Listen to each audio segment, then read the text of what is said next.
దారుణం జరిగింది. టీచర్ కొట్టడంతోనే విద్యార్థి ప్రణయ్ తేజ్ మృతి చెందాడని కుటుంబ సభ్యులు ఆరోపిస్తున్నారు. టీచర్ కొట్టడంతో తరగతి గదిలోనే ప్రణయ్ తేజ్ కుప్పకూలాడు. దీంతో బాధిత కుటుంబ సభ్యులు ఆందోళనకు దిగారు.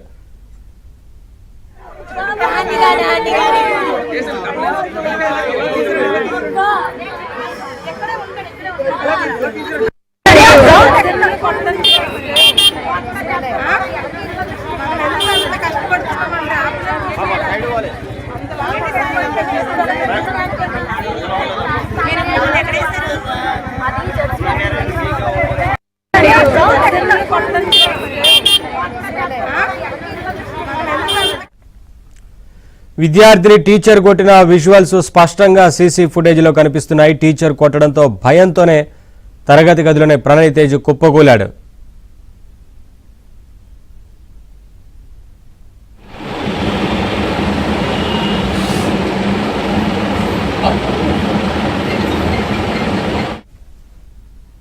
వివరాలు మా ప్రతినిధి సతీష్ లైవ్ ద్వారా అందిస్తారు. సతీష్, స్కూల్ యాజమాన్యం ఏం చెప్తా ఉంది? చాలా స్పష్టంగా విజువల్స్లో కనిపిస్తూ ఉంది కదా, విద్యార్థిని టీచర్ కొట్టినట్లుగా చాలా క్లియర్గా విజువల్స్లో కనపడతా ఉంది. స్కూల్ యాజమాన్యం ఏం చెప్తోంది? బాధిత కుటుంబ సభ్యులు ఏమంటున్నారు? నవీన్, ప్రస్తుతం మనం కేజెచ్ మార్చి దగ్గర ఉన్నాం. ఇక్కడ పరిస్థితులు చూస్తే మనకి కన్నీరు మున్నీరుగా వినిపిస్తున్న దృశ్యాలు ఎక్కడ పడితే అక్కడ కనిపిస్తున్నాయి. ఒక పక్క తల్లి ఏడుస్తుంది, అదేవిధంగా కుటుంబ సభ్యులు కూడా వారి యొక్క రోదన మనం అసలు వర్ణించలేకపోతున్నాం. ఎందుకంటే 6 ఏళ్ల బాలుడు చదువు కోసం వెళ్ళిన తర్వాత ఆ టీచర్ ఏదైతే దాడి చేసిన కారణంగానే మృతి చెందిన ఈ యొక్క ఘటన జీర్ణించుకోలేకపోతున్నారు. ఉదయాన్న ఇంటి నుంచి చలాకీకి వెళ్ళిన బాలుడు ప్రణయ్ తేజ్ ఒక్కసారిగా కుప్పకూలిన దృశ్యాలు సీసీ ఫుటేజ్ చూసిన తర్వాత వాళ్ళు జీర్ణించుకోలేకపోతున్నారు. మనం చూడొచ్చు, ప్రతి ఒక్కరు కూడా ఆ బాలుడు విషయాన్ని మనం కనీసం వారిని కదిపితే కూడా కనీసం మాట్లాడలేని పరిస్థితి మనకు ఉంది. ప్రస్తుతం వారి కుటుంబ సభ్యులు ఉన్నారు. అమ్మ, ప్రణయ్ తేజ్కి మీరు ఏమవుతారు? ఏమైంది అసలు? ఉదయాన్న అంటే స్కూల్కి వెళ్ళడం జరిగింది, వెళ్ళిన తర్వాత మీకు ఎన్ని గంటల సమాచారం ఉంది? మాకు సమాచారం రావడం అయితే 12కి వచ్చింది. మా మరిది గారు ఫోన్ చేశారు, ఇలా బాబు పడిపోయాడు స్కూల్లోని, టీచర్సే తీసుకెళ్లారంట హాస్పిటల్ దగ్గరికి అని. ముందు వేరే హాస్పిటల్కి తీసుకెళ్లారు. వాళ్ళు చెక్ చేసి ఇలా బాబు పొజిషన్ బాగాలేదు, మీరు కేజీహెచ్కి తీసుకెళ్ళిపోండి అని చెప్పారు. ఇక్కడ తీసుకొచ్చేసరికి వాళ్ళు చెక్ చేసి బాబు తోవలోనే చనిపోయాడు అని చెప్పారు. పేరెంట్స్కి వాళ్ళైతే ఇన్ఫర్మేషన్ ఇవ్వలేదు. అక్కడ తెలిసిన వాళ్ళు ఉన్నారు, వాళ్ళు ఇలా బాబు కళ్ళు తిరిగి పడిపోయాడు అని చెప్పేసి చెప్తుంటే అలా అప్పుడు స్కూల్కి ఫోన్ చేసినట్టున్నారు. అలా మాకు ఇన్ఫర్మేషన్ తెలిసింది, కానీ వాళ్ళైతే చెప్పలేదు. అంటే స్కూల్ యజమాని నుంచి మీకు అసలు కనీసం సమాచారం వచ్చింది ఇప్పటికైనా కూడా వాళ్ళు ఎందుకు చనిపోయాడు, అసలు బాబు ఏమైనా మాట్లాడడం జరిగిందా, చివరిసారిగా ఏమైనా అనడం కానీ, టీచర్ ఎందుకు అసలు కొట్టడం వచ్చింది, ఆ కారణాలు ఏమైనా ఇప్పటికైనా తెలిసాయా? వీడియో అయితే ఉందండి. అందులోని బాబుని ఇలా బెదిరిస్తున్నారు, ఆవిడ బెదిరించి కొడుతున్నారు. ఆ బాబు వద్దు వద్దు అని చెప్పేసి అని చేత్తో ఇలా అంటున్నాడు. అయినా సరే ఆవిడ వినిపించుకోలేదు. ఒక్క దెబ్బ కొట్టగానే ఇంకా ఆవిడ మీదే పడిపోయాడు. ఇంకా అలాగా అసలు ఇంకా ఆవిడ కూడా అంత చిన్న యూకేజీ బాబుని అలా కొట్టడం కరెక్ట్ కాదు కదండి. ఆ చిన్న వయసులో ఆడికి ఏం తెలుస్తుంది? వర్క్ చేయలేదంటే ఇలా మీ బాబు వర్క్ చేయలేదు ఏంటని చెప్పేసి అని ఇంటికి పేరెంట్స్కి ఇన్ఫార్మ్ చెయ్యాలి. ఇంటికి కూడా ఇన్ఫార్మ్ ఇచ్చామని చెప్పేసి అని అబద్ధం చెప్పారు. ఇన్ఫార్మ్ అయితే చేయలేదు. ఎన్ని గంటలకు స్కూల్కి వెళ్ళడం జరిగింది? ఈ ఘటన ఎన్ని గంటలకు? 8:30 to 9 కండి స్కూలు. 11కి ఇది జరిగినట్టుంది. మేబీ 10:30, 11 ఆ టైంలోనే వాళ్ళు అక్కడ దగ్గర ఉన్న ఒక హాస్పిటల్ తీసుకెళ్లారు. అక్కడ నుంచి ఇక్కడికి ట్రావెలింగ్లోని ఎంతసేపు అయిందనేది మరి మాకు తెలీదు. మాకైతే 12:15 ఈ టైంకి ఇన్ఫర్మేషన్ వచ్చింది. మీకు రావడమే 12 గంటలకు వచ్చింది. అంటే ఏమని చెప్పారు స్కూల్ నుంచి? మీకు ఏమైనా సమాచారం వచ్చింది?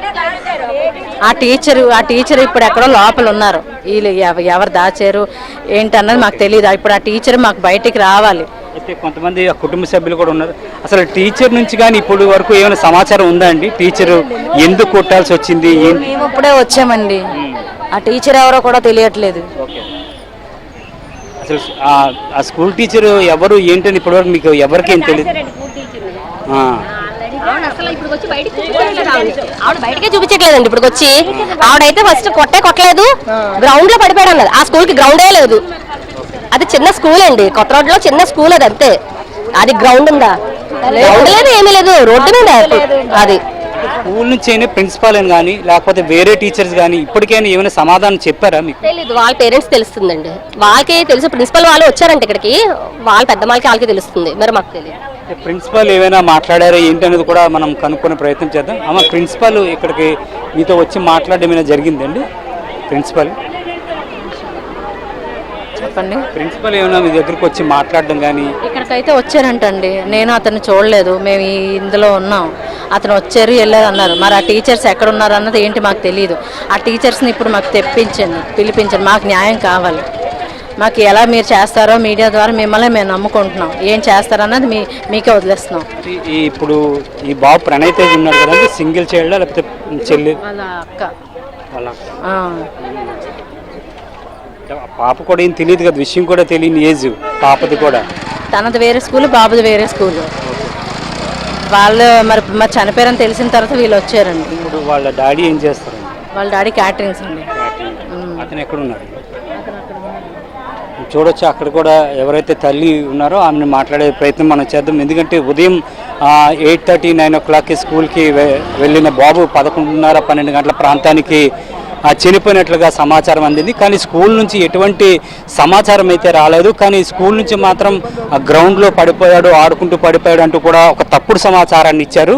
కానీ ఇప్పటి వరకు కూడా టీచర్ ఏదైతే దాడి చేసిన టీచర్ ఎవరైతే ఉన్నారో ఇప్పటి వరకు కూడా టీచర్ నుంచి ఎటువంటి స్పందన లేదు. అదే స్కూల్ యాజమాన్య ప్రిన్సిపల్ వచ్చినప్పుడు కూడా కనీసం ఎవరికి తెలియకుండా ఆయన ఇక్కడ నుంచి వెళ్ళిపోయాడు అనేది మనకు తెలుస్తుంది. కాబట్టి ఇక్కడ అసలు ఏం జరిగింది అనేది కూడా మనకి స్పష్టంగా తెలియడం లేదు. అంటే టీచర్ ఎందుకు కొట్టాల్సి వచ్చింది అంటే అందరూ అనుకున్నట్టుగానే హోంవర్క్ అనేది చేయకపోవడం వల్లే కొట్టారా, లేకపోతే మరేదే విధమైన కారణం ఉందా అనేది మనకు తెలియాల్సి ఉంది. అదేవిధంగా ఆ తండ్రి ఏదైతే క్యాటరింగ్ పనులు చేసుకుంటూ కూడా జీవనం గడుపుతున్నాడు, 2 పిల్లలుగా చెప్తున్నారు.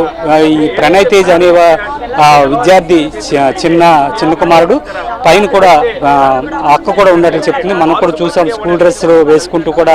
కనీసం ఆ పాపకు కూడా తెలియదు తన తమ్ముడు చనిపోయాడన్న వార్త కూడా తనకు తెలియదు. ఎందుకంటే అసలు ఇదంతా ఏం జరుగుతుందో కూడా తెలియని అయోమయ పరిస్థితుల్లో ఉంది. ఒక పక్క వీరికి తెలిసినప్పటికీ కూడా కనీసం మాట్లాడలేని పరిస్థితుల్లో ఉన్నారనేది మనకు స్పష్టంగా అర్థమవుతుంది. ఎందుకంటే అసలు ఏం జరిగింది అనేది తెలియలేని పరిస్థితి మనకి తెలుస్తుంది.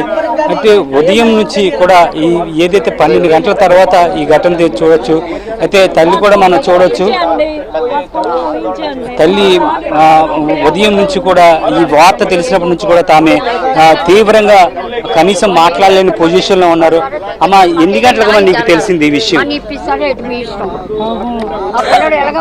ఎన్ని గంటలకు తెలిసింది? 10 నిమిషాల నుంచి, ఒక్క 10 నిమిషాలు ఇప్పుడు వరకు చెప్తానే ఉన్నాను. మీకు ఎన్ని గంటలకు తెలిసింది విషయం?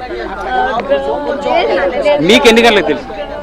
మాకు తెలియదు, మేము వేరే దగ్గర నుంచి వచ్చాం. ఓకే, నాతోనే ఉన్నాడే నా బిడ్డ, నాకు కావాలక్క. 3 ఆడపిల్లల తర్వాత బిడ్డే, నా కూతురు రాకి ఎవరికి కడుతుంది, దానికనే బస్సు తీయడానికి వెళ్ళాను. ఎన్ని గంటలకు తెలిసింది? 1 గంటకి. పేరెంట్స్ కి వెంటనే ఇన్ఫార్మ్ చేయాలి కదండి. పడిపోయిన వెంటనే మీ బాబు కలిసి పడిపోయాడని ఇన్ఫార్మ్ చేయాలి పేరెంట్స్ కి. చేయలేదు, కారణం ఏంటి? అంటే సర్టిఫికేట్ చెప్తారు, తీసుకొచ్చేస్తారా? మాకు ఇన్ఫార్మ్ చేయొద్దా? చెప్పండి.